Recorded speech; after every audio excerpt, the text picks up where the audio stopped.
శ్రీమన్నారాయణ శరణం. శ్రీమతి నిగమాంత మహాతీర్థేయ నమ. శ్రీమతి రామానుజాయ నమ. అందరికీ శ్రీమన్నారాయణ సత్సంగం ఆహ్వానిస్తున్నాం. తిరుప్పావై 3వ రోజు పాసరం. ఓంగి ఉలగళంద ఉత్తమన్ పేర్పాడి. ఉత్తమన్ అంటే ఉత్తముడు, ఉత్తమ పురుషుడు. పురుషుల్లో 3 విధాలు: అధమ పురుషుడు, మధ్యమ పురుషుడు, ఉత్తమ పురుషుడు. అధమ పురుషుడు తన కొరకు మట్టుకే ఏ కార్యమైనా చేయగలడు, ఎంత హింసగలినా చేయగలడు. కంసుడు,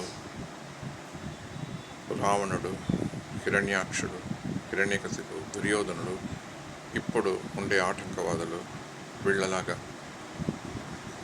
తమ కోసము ఎంత దారుణంగా ప్రవర్తించగలరు. వాళ్ళ యొక్క స్వయ సుఖానికి. మధ్యమ పురుషులు మనలాంటి వాళ్ళు, భక్తులం, సాధువులం, మనకు చెందని మనతో చేరిన వాళ్ళకి, మన సంబంధులకు, వీళ్ళ కొరకు మనం ప్రార్థించడం, వీళ్ళ కొరకు మనం ప్రయత్నించడం, సహాయం చేయడం, ఇవన్నీ మనం చేస్తాం. మనము మధ్యమ పురుషులం. ఉత్తమ పురుషుడు అంటే తాను ఎంత తక్కువ, ఎంత నీచమైన వృత్తి అయినా కూడా, చేయవలసి వచ్చినా కూడా దానిని చేయడానికి వెంటనే ప్రయత్నిస్తాడు. భిక్ష ఎత్తేది అంటే చాలా తక్కువ వృత్తి. అటువంటి భిక్ష వామనుడుగా భగవంతుడు దేవేంద్రులు దేవతల కోసం వాళ్ళ యొక్క ఐశ్వర్యం కావాలని ఒక కోరిక నెరవేర్చడానికి కోసము మహాబలి దగ్గర భిక్షుగా వెళ్తాడు. మహాబలి చెప్తాడు, శుక్రాచార్యులు చెప్పారు, వచ్చినది మహావిష్ణు, ఏమారిపోవద్దు, ఏమి ఇవ్వద్దు అని చెప్పాడు. అయినా అటువంటి సమయంలో మహాబలికి భగవంతుని చెయ్యి కింద తన చెయ్యి పైన ఉండేది చాలా గొప్పగా తలచాడు. అంత ఐశ్వర్యము, ఆ ఐశ్వర్యం ఉన్నదానివల్ల వామనుడు అడిగిన 3 అడుగులు ఇస్తానని చెప్పాడు. ఇచ్చాడు. 2 అడుగులతో భువః సువః 3 లోకాలని, 14 లోకాలని తీసుకొని 3వ అడుగుకు ఎక్కడ పెట్టేది అడిగినప్పుడు మహాబలి ఏమి చేసేది తెలియకుండా నిలబడ్డాడు. వరుణపాసం వేసి అతన్ని కట్టివేశాడు మహాబలి. బ్రహ్మ కూడా అడిగాడు, మీ భక్తుని ఇలా చేయవచ్చా అని. కాస్త వేచించి చూడండి చెప్పాడు. మహాబలిని అడిగాడు, ఎలా 3వ అడుగు ఏమి దారి, 3వ అడుగు ఎక్కడ పెట్టాలి అని అడిగాడు. అప్పుడు మహాబలి చెప్పాడు, ఇంద్రుడు మోసపోయాడు, బృహస్పతియే గురువు.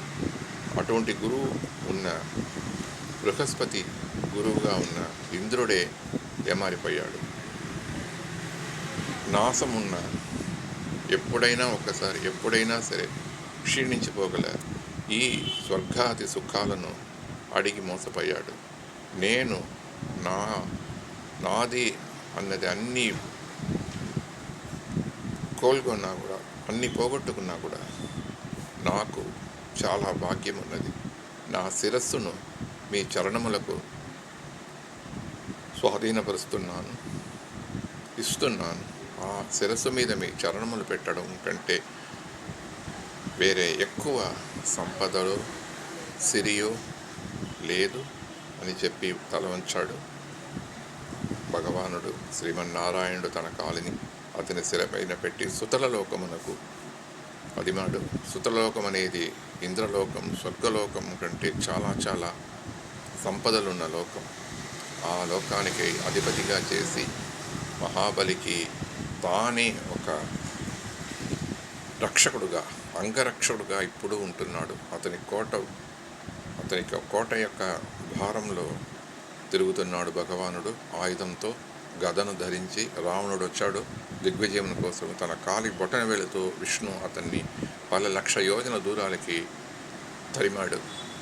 ఇప్పుడు కూడా ఈ రోజు వరకు కూడా మహాబలి చిరంజీవి కాబట్టి ఓణం పండుగ రోజు కేరళ దేశంలో ఓణం పండుగ రోజు మహాబలితో కూడా అతని అంగరక్షకుడుగా మహావిష్ణువు వస్తున్నాడు.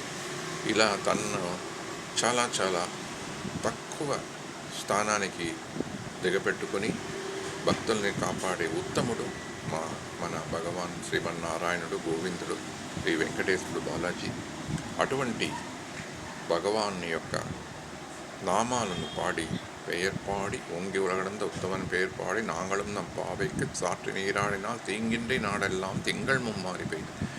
అంటే ఇటువంటి వ్రతము మనము భగవంతుని నామాను చెప్పి శరణం చెప్పి మనం వ్రతం ఉండటం వల్ల మనకు ఏం దొరుకుతుందంటే ముఖ్యంగా వర్షం. ఈ వర్షం దొరికి నెలకు 3 సార్లు అని ఒక శాస్త్రం. పతివ్రతల కోసం ఒకటి, బ్రాహ్మణుల కోసం ఒకటి, మంచి రాజు కోసం ఒకటి, 3 సార్లు మనకు వర్షం ఉన్నది. ఇప్పుడు అన్నీ మారిపోయినది వల్ల వర్షంలో ఒక్కసారి అంతా వచ్చిపోతున్నది. అయినా కూడా వర్షం ఉన్నది, ధర్మం ఇప్పటికీ ఉన్నది. ఆ విధంగా వర్షంపై పాడి పంటలు పెరిగి ఆ పాడి పంటల్లో కయలుగళ అంటే చిన్న చిన్న చేపలు వెళుతుంటాయి, చూస్తుంటాం. ఆ పాడి పంట పెరిగి ఆ పంట చుట్టూ భ్రమరం తిరుగుతుంది. ஒளிகண்டு வன்கொடுப்ப தேங்காதே புக்கிருந்த సీర్త మొలి పற்றி వాంగ కుడం నిరైకు మళ్ళల్ వెసుంచెక్కల్. ఒక పశువు ఆ పశువుకు పాలు చేరిపోకూడదు. తనకు ఇష్టమైనంత వరకు తన యొక్క దూడకిస్తుంది, ఆ తరువాత మనకిస్తుంది. మనకు ఎన్ని పాత్రలు, ఆ పాత్రలు మొత్తంగా మనకు పాలు దొరుకుతుంది. పాలంటే సంపద, మంచి మనసు, ఇది మనకు దొరుకుతుంది. నీంగాద సెల్వం అంటే ఎప్పుడూ క్షీణించని సంపద. సంపత్ అంటే విష్ణు యొక్క స్మరణం, విపత్ అంటే విష్ణు విస్మరణం. విష్ణు స్మరణమే మనకు సంపత్. ఆ స్మరణ మనకు ఎప్పుడూ ఉండాలని ఆండాళ్ మన కోసం ఈ తిరుపావై వ్రతాన్ని మనం చేసి మనల్ని రక్షించడానికి, భగవంతుడి పాదాలలో మనల్ని చేర్పించడానికి ఆండాళ్ మనల్ని ఆహ్వానిస్తుంది. మనం ఇంకా ఇటువంటి వ్రతాన్ని రోజు ఉండి మనం భగవంతుడి యొక్క అనుగ్రహాన్ని పొందుతాం. శ్రీమన్నారాయణ శరణం శరణం, శ్రీమన్నారాయణ శరణం. ఆండాళ్ తిరువడిగలే శరణం, ఆండాళ్ శరణం, శ్రీమన్నారాయణ శరణం.